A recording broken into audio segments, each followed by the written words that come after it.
So we've been talking about the main kinds of organisms which live on Earth, and we also did in the last video all the unicellular types of life, in which include the very diverse bacterial groups or prokaryote cells that have been evolving for the last 3.5 billion years of the history of life, and that includes the ancient archaebacteria as well as the more modern true bacteria. Eukaryotic cells evolved from a common ancestor that's the same common ancestor of archaebacteria, so we're more similar to the ancient than to the modern. But some of the DNA of true bacteria is going to be found inside of us because of early lateral DNA transfer events into the protists, which are another group of unicellular organisms which are actually eukaryotic. Now, diversity actually decreases as you go towards the more advanced groups, but not because they're evolving slower, but it's just because they have had less time to evolve. And sexual reproduction evolutions early on this part of life as well allow for an explosion of diversity to occur. But since these groups of organisms have only been evolving for the last 500 million years, and true bacteria and archaebacteria have been evolving for the last 3.5 billion years, they're going to be a much more diverse group. So let's talk now about the multicellular kinds of organisms, starting with fungus.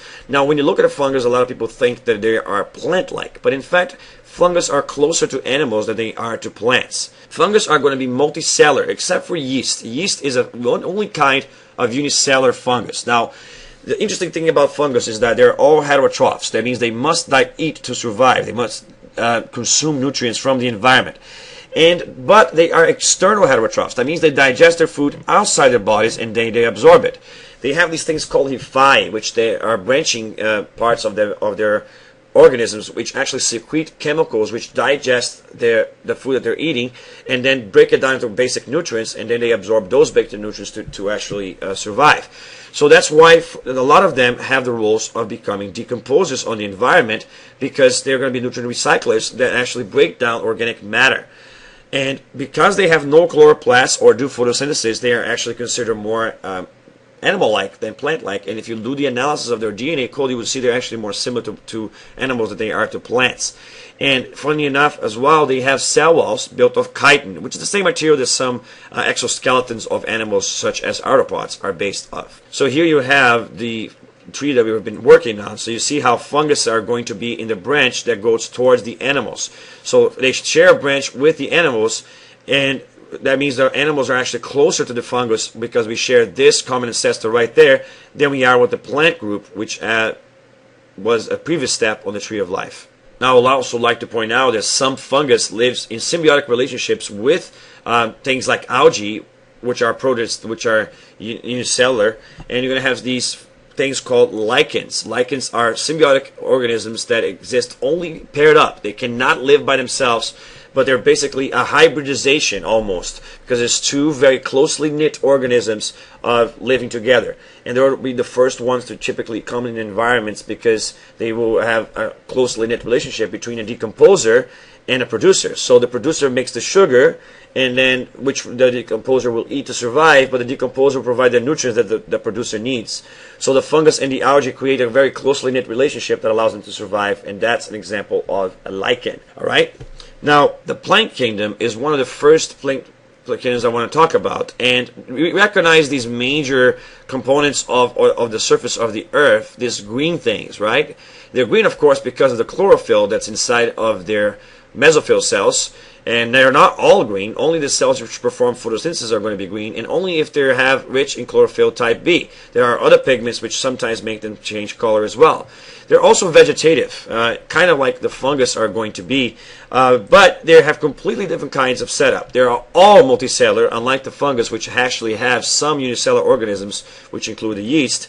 All plants are going to be multicellular, although some scientists group early green algae and brown algae as an example of a plant because they're going to be acting plant-like.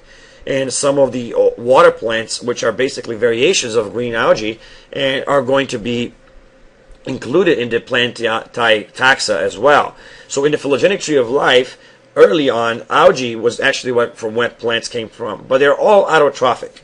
And they had to absorb sunlight to make glucose through the process of breaking water, and to provide the energy necessary to actually store that energy necessary to then perform the Calvin cycle, where carbon dioxide is trapped from the atmosphere to produce glucose.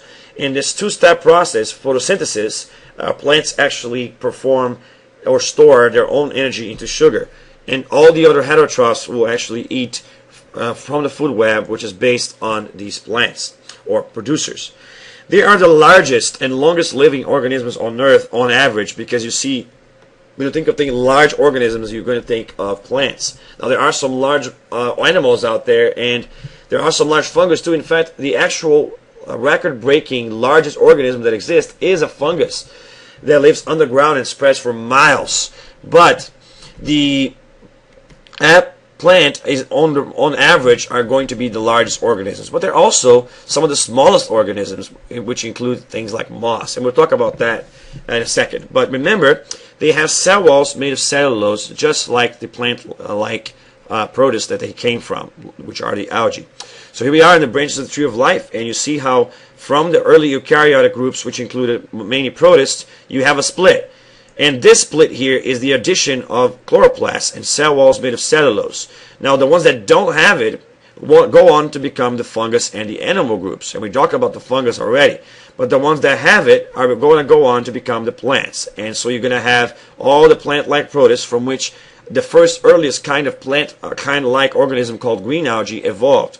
And green algae is kind of like an advanced colony group. There are even some differentiated cells which you can find in green algae. And we'll talk more about that when we cover plants. But from that group of green algae, the first plants will come. And let's talk about that on the rest of this video.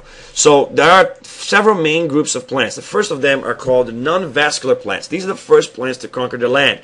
So plants evolved on the water from groups of green algae, so the water plants. Now, some of the water plants we see today actually evolved from land plants, so it's kind of like backwards evolution, the same way that some mammals like the whales and dolphins evolved from land animals. But a lot of water plants actually evolved from the early plants.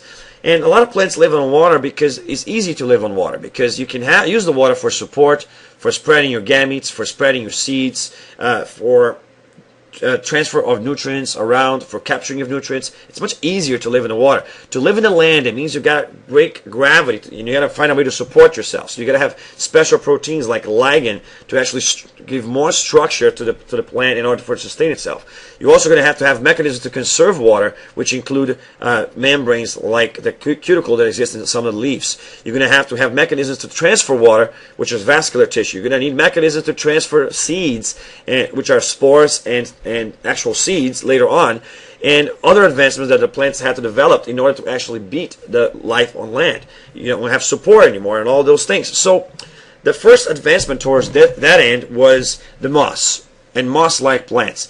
And these are plants which cannot really conduct water. They must still diffuse their nutrients across the cells from cell to cell. And so because of that, they must live in moist environments. And they look like the carpet that grows on rocks and early ecosystems. So they're going to be the ones, together with things like lichens and other kinds of fungus, which are going to be the first ones to actually come and be the primary succession organisms. They're called the pioneer species because they don't really need much soil to survive in. They really have roots. They have kind of like different types of structures to actually hold them to the floor.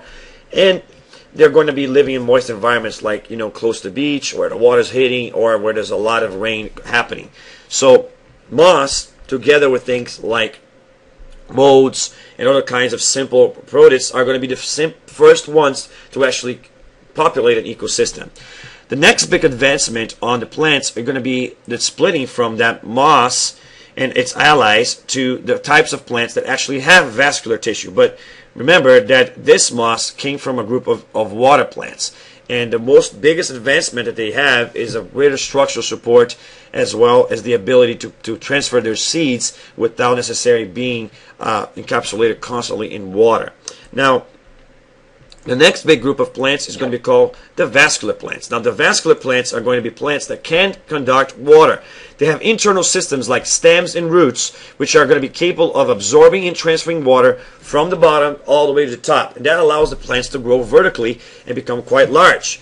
So now they're capable of living in drier areas because they can capture and transfer water around the thing, and they don't need water to transfer their nutrients because, they need water, but they don't need to be in water to transfer their nutrients because diffusion is not how they're doing it. It's more like they're doing it through an actual vascular tissue or a tube. This includes things like club mosses, ferns, horsetails, as well as the advanced gymnosperms and angiosperms plants. And when you see those ferns, like the ones that populated the earth a lot in the eras of the dinosaurs and earlier in the history of time. So here we are at another branch of life. The next big derived character then is the production of vascular tissue. So everybody past this derived point is going to be monophyletic for that. They're all going to have vascular tissue. But ferns only have vascular tissue. They don't have the next advancement, which creates the next big group of the plants, which are going to be the production of encapsulated seeds. So you have seed plants. The first type of seed plant is called gymnosperms. And they're called gymnosperms because gymno means naked. So that means they basically have naked seeds. So don't go gymno out there in the world, all right? You got to wear some clothes. But anyways, these seeds do not. They have seeds, but they don't have protection from these seeds. The examples of these are things like spruce trees and coniferous trees, like Christmas trees and other kinds of trees that have cones. Now, these cones, see here the male and the female on the right side, are going to enhance the ability of the plant to actually survive, because the existence of seeds allow them to survive in even drier environments, because the seeds can survive in dry environments until the optimum conditions exist for the seeds to germinate. So the plant's offspring will survive until the optimal conditions exist. So the ability of creating these seeds allow plants to survive and spread all over the world. And by the Carboniferous period of the history of the earth, these things are going to be dominating the surface and becoming more common than anything else. But a next big advancement was necessary. So you see here, you have the plants that have seeds, and that's this particular derived character there. Remember, again, reviewing that green algae are the ones that are going to be colonial animals, kind of like, and they have to live in the water. Between that and the mosses, you conquer the land with a variety of things which we talked about. The major of them, which are support and the ability to actually have spores to spread their descendants without water, and also to actually not be in water to transfer their nutrients. And they also have systems to capture and anchor themselves to the floor and become more structurally sound. But it's not until the evolution of the next derived character, which is that one, which is vascular tissue, which allow us to actually have bigger height and live in drier environments. The next big one would be the evolution of seeds. And that includes flowering seed plants and non-flowering seed plants. We talked about the non-flowering ones. Now let's talk about the flowering seed plants. That includes all the plants that have covered seeds. These are seeds produced inside ovaries, which are then ripened to form fruits. And they are the largest and most diverse kinds of plants, because once you have this, a great explosion of variety happens, because it enhances both sexual and asexual reproduction, allowing plants which are called angiosperms, to dominate over the landscape ever since they evolved sometime in the middle of the Mesozoic era when the dinosaurs were around. Now, the greatest advantage of the flowering plants is that they will attract pollinators with their flowers and then transfer the pollen from plant to plant, maximizing the exchange that exists between these flowers. And then the flower becomes a fruit that covers the seed, which is actually germinated, and that fruit is eaten by animals and other things like that, and then carried across great distances, and then the animals will poop, with the seed inside of it, and provide already the nutrients that are needed for that seed to actually grow into a new plant. So that's a great system to enhance their fitness, and that's why flowering plants will go on to dominate the land. And that talks about the first main groups of the eukaryotic cells, which talked about fungus, and we talked about plants. And I hope you learned a lot. On the last video, we're going to focus on the most advanced group of eukaryotic life, which is going to be the animals. And I'll see you guys then.